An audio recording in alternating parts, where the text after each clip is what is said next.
तो बेटा हर्षित, आप तैयारी में लगे हुए हैं पढ़ाई करने के लिए और एक अच्छे स्टूडेंट हो और 85 से लेकर के 96 तक आप नंबर ला चुके हैं, है ना। तो कोशिश क्या करनी है, ये डिस्कशन आप डॉक्टर त्रिपाठी सर के साथ करेंगे। आपके पास इंग्लिश भी है और एजुकेशन भी है और सेमेस्टर 5th है। ये 2 सब्जेक्ट आपके लिए बहुत इम्पोर्टेंट है।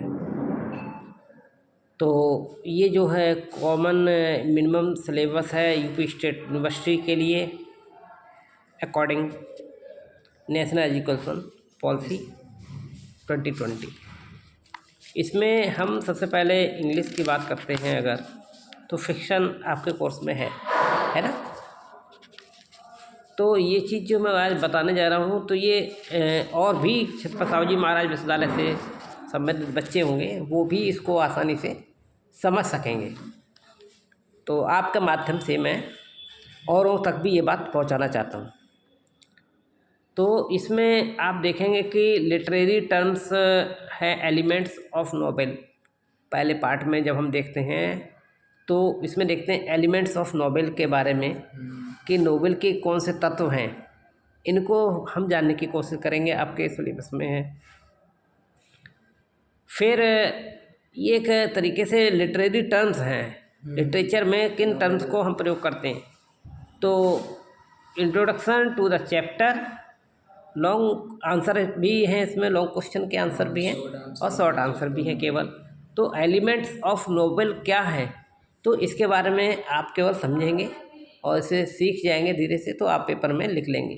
पेपर आपका जो होगा 5th सेमेस्टर का, ये डिस्क्रिप्टिव होगा, है ना।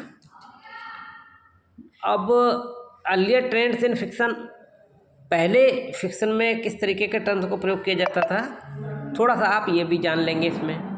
नोवेल एंड इट्स टाइप, पहले आपके जो था नोवेल और उसके टाइप्स के बारे में आपके सिलेबस में आप पढ़ चुके हैं। Trends in 20th and 21st century fiction, trend क्या चला आ रहा था 20वीं और 21वीं शताब्दी में, इसके बारे में थोड़ा सा आप नॉलेज रखेंगे। फिर हम आते हैं यूनिट 4 में, ब्रिटिश फिक्शन आपके कोर्स में है, ब्रिटिश फिक्शन। तो यहाँ पर आपके पास life sketch of the Charles Dickens, summary English और हिंदी में आपको इसकी समझेंगे। कुछ लॉन्ग और शॉर्ट आंसर हो जाएगा है। फिर थॉमस हैरी का far from madding crowd, far from madding crowd, ये आपका पास एक ये है आपका, तो लाइफ स्केच है ऑफ थॉमस हार्डी का, एक आपको ये भी समझना होगा थोड़ा सा, ठीक है। ब्रिटिश फिक्शन का सेकंड पार्ट में, और इसी के अलावा आपको अमेरिकन फिक्शन 2 हिस्सों में आपको मिलेगा यूनिट 6 और 7 में। फिर आपको फिक्शन मिलेगा इंडियन पॉपुलर फिक्शन है आपका। तो यहाँ पर ब्रिटिश फिक्शन में आप life sketch of John Austin को देखेंगे और टोनी मॉरिसन को देखेंगे, ठीक है, इनका लाइफ स्केच देखेंगे। Life sketch of the Harper Lee के द्वारा दिया हुआ एक है to kill a mocking bird. और अमेरिकन ड्रामा में जब आप आए तो अर्नेस्ट मिलर हेमिंगवे हैं, the old man and the sea, ये आपके ये आपने स्टडी किया हुआ है। और द ग्रेप्स ऑफ रेथ। अब आता है आपके इंडियन पॉपुलर फिक्शन जो चला आ रहा है इसका, इसमें आपके पास हैं अरविंद आदिगा, अच्छा अरविंद आदिगा, द वाइट टाइगर, हाँ, समरी इंग्लिश और हिंदी है। और संजय चित्रांशी है दलित डायनेस्टी एंड सी।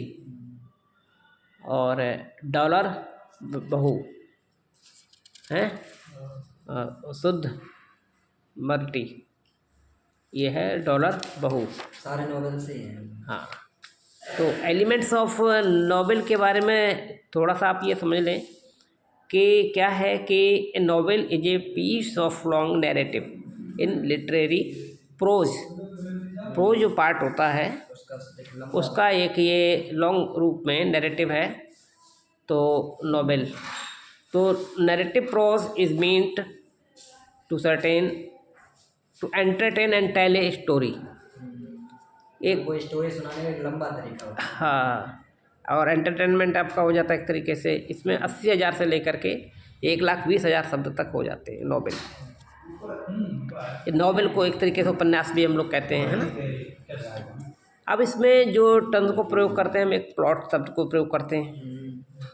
दूसरा अब स्टोरी का प्लॉट का एलिमेंट क्या होता है ये आप समझेंगे। तो प्लॉट है the most important element of a story. किसी भी कहानी का प्लॉट ही सबसे एक इम्पॉर्टेंट तत्व होता है। और इसमें लिटरेरी जो भी है द सीक्वेंस ऑफ इवेंट्स, जो उसमें घटना चक्र है वो पूरा का पूरा, हाँ, in that sequence we learn more about the character. एक सीक्वेंस जिसमें हम कैरेक्टर्स जो हैं इसके कौन कौन से इसमें कैरेक्टर हैं वो चीज़ें, और उनका सीक्वेंस है, सेटिंग है, मोरल ऑफ द स्टोरी जो भी इसका मोरल है। In the way the plot is the trunk from which all the other elements of a story grow. एक तरीके से ये ट्रंक भी है जो पूरी स्टोरी का मेन ट्रंक पार्ट है ये एक तरीके से। अच्छा, अब आप ये देखेंगे कि इंट्रोडक्शन आता है, फिर आपको राइजिंग एक्शन क्या है इसके अंदर,